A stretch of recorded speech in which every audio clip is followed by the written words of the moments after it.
នេះមានបោះឆ្ងាញ់មួយអានេះចិត្តម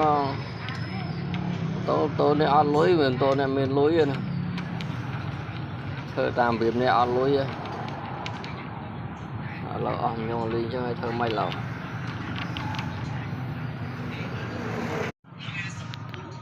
វាចេញបានសម្រាប់ហើយមើលវាមិនតិចតែមើល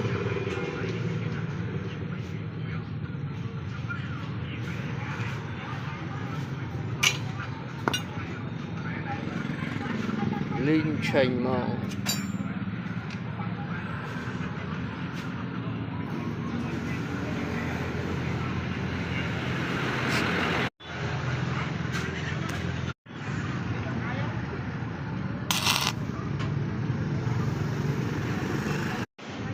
យើងសា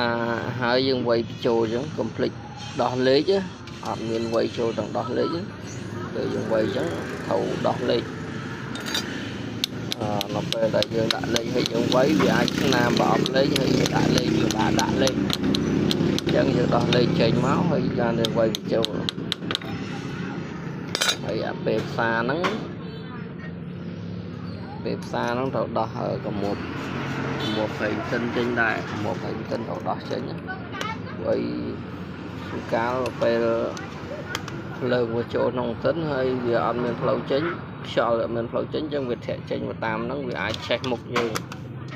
អញ្ចឹងកុំភ្លេចដោះកមុំផ្សេងសិនចេញដើម្បីសុវត្ថិភាពរបស់យើង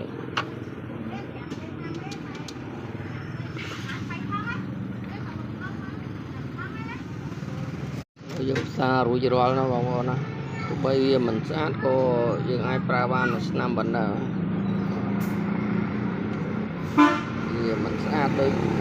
ក៏បងខ្លះគាត់ធ្វើស្អាតជាងនឹងខ្ញុំផ្សារបានប៉ុណ្ណឹងណាទូកាមេរ៉ាវាថតខុសច្បាស់ទៀតណា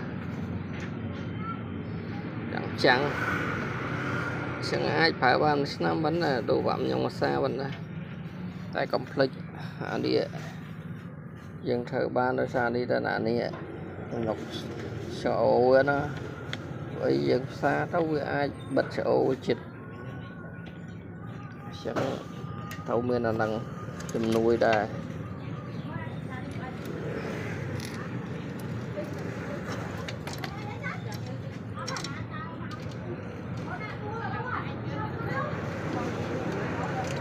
នេះខ្ញុំដាក់ឲ្យវាយចូលទៅព្រោះអី